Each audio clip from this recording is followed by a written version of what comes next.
మీ ఇంటి వంటలో బామ చేతి వంటకు స్వాగతం.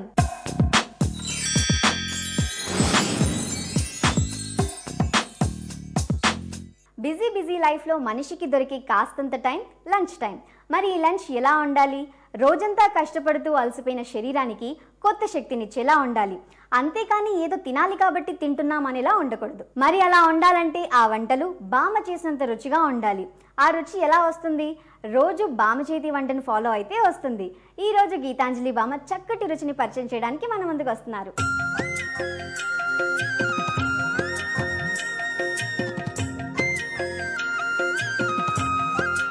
హాయ్ అమ్మా. హాయ్. ఎలా ఉన్నారు? ఇలా ఉన్నా అంటే ఎలా ఉన్నానో నేనే చెప్పాలి. అవును. మీకేంటి ఎప్పుడు ఎవరిగ్రీనే కదా. అసలు దీని సీక్రెట్ ఏంటి? సీక్రెట్ అంటే చెప్తాను.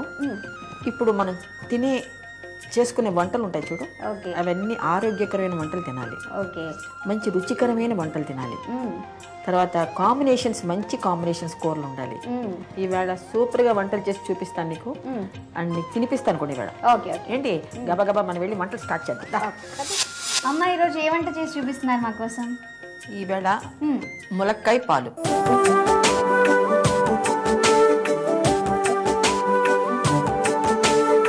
ఓకే, మరి దీనికి కావాల్సిన పదార్థాలు: ఉడికించిన ములక్కాయ ముక్కలు, నూనె, ఆవాలు, జీలకర్ర, ఎండుమిరపకాయలు, కరివేపాకు, ఇంగువ, పచ్చిమిర్చి ముక్కలు, ఉప్పు, పాలు, పసుపు. దీనికి ముందుగా ఏమైనా ప్రిపేర్ చేసి పెట్టుకోవాలా? ములక్కాయ ముక్కలు కొంచెం ఉప్పేసి ఉడకబెట్టుకోవాలి. ఓకే, అంతే. సరే, మరి ఫస్ట్ స్టవ్ ఆన్ చేయనైతే. అంతే. తర్వాత నూనె పోస్తాను. ఫస్ట్ నూనె వేయాలి. నూనె వేయకుండా ఏ పని లేదు కదా. తర్వాత ఆవాలు. కొంచెం వేడెక్కితే గబగబా అయిపోతుంది. 5 నిమిషాల్లో ములక్కాయ కూర పాలు అయిపోద్ది అనమాట. అంతే. ములక్కాడ పాలు, మునక్కాయ పాలు అంటే పాలు పోస్తే టేస్ట్ వస్తుంది కూర, ఒంటి కూడా మంచిది. ఇవన్నీ పాలు పెరుగులు వేసుకొని కూరలు చేస్తే చాలా మంచిది అనమాట. అసలు చెయ్యరు కొంతమంది, అవే బాగుంటాయి అసలు. కానీ అప్పుడప్పుడు టేస్ట్ బాగుంటుంది, పాలు పెరిగేస్తే తొందరగా పాడైపోతుంది అని విన్నాను నేను. ఎవరు చెప్పారు అలానే? లేదా, నాకు ఎవరో చెప్పారు. ఫ్రిడ్జ్ లో పెడతాం కదా కూరలు తీసుకెళ్ళి, మళ్ళీ తీసుకుంటాం, వేడి చేస్తాం కదా. ఆవాలు వేసేసామా? ఓకే.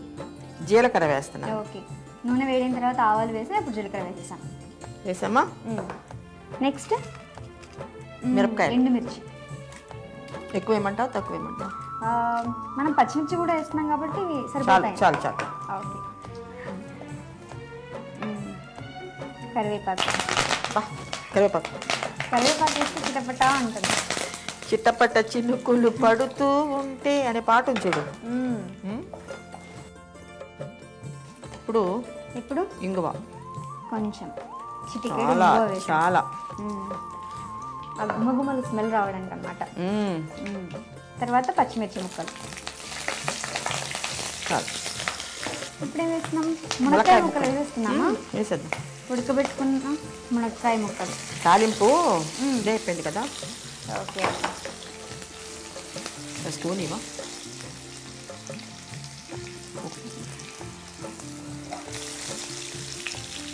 ఉప్పు వేస్తున్నాను. ఓకే.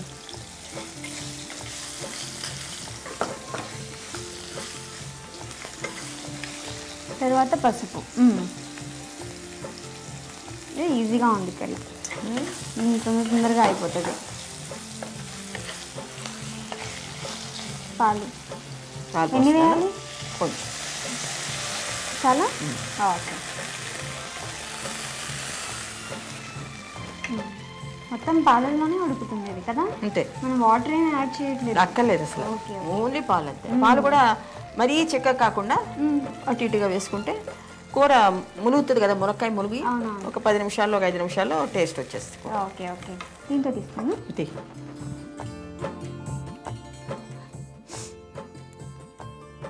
చాలా బాగున్నాయి కదా. మునక్కాయ తినాలి, అలాగే తినేయాలనిపిస్తుంది. చాలా టేస్టీగా ఉంటుంది. ఉడకబెట్టేసాం కదా, ఇంకా మనం ఉడకబెట్టవలసిన అవసరం లేకుండా ముందే ఒక 5 నిమిషాలు ఉడకబెట్టేస్తే ఇప్పుడు ఈ పాలు పోయిగానే కూర అయిపోయినట్టే. ఎంత ఈజీగా ఉంది చూడు, చక్కగా. మునక్కాయ పాలు రెడీ అయిపోయింది కదా. ఇంగు వేసాం కాబట్టి గుమగుమల స్మెల్ ముక్కలో కదా వెళ్ళిపోతూ ఉంటే తినాలనిపిస్తా ఉంది కదా. మునక్కాయ పాలు రెడీ అయిపోయింది. కావలసిన పదార్థాలు తయారు చేసుకునే విధానం మరొకసారి చూద్దాం. మునక్కాయ పాలు. కావలసిన పదార్థాలు: ఉడికించిన మునక్కాయ ముక్కలు, ఎండుమిర్చి, కరివేపాకు, పచ్చిమిర్చి ముక్కలు, జీలకర్ర, ఆవాలు, నూనె, పాలు, ఇంగువ, ఉప్పు, పసుపు. మునక్కాయ పాలు తయారు చేసుకోవడానికి ముందుగా మునక్కాయని ముక్కలుగా కట్ చేసి ఉప్పు వేసి ఉడికించాలి. ఇప్పుడు స్టవ్ ఆన్ చేసి కడాయి పెట్టి అందులో నూనె వేసి వేడి చేయాలి. నూనె వేడైన తర్వాత ఆవాలు, జీలకర్ర, ఎండుమిర్చి, కరివేపాకు, ఇంగువ, పచ్చిమిర్చి ముక్కలు వేసి వేగించాలి. వేగిన తర్వాత ఉడికించిన మునక్కాయ ముక్కలు, కొద్దిగా ఉప్పు, పసుపు, పాలు పోసి కొద్దిసేపు ఉడికించాలి. ఉడికిన తర్వాత స్టవ్ ఆఫ్ చేసి సర్వింగ్ బౌల్లోకి తీసుకొని సర్వ్ చేసుకోవాలి. అంతే, మునక్కాయ పాలు రెడీ.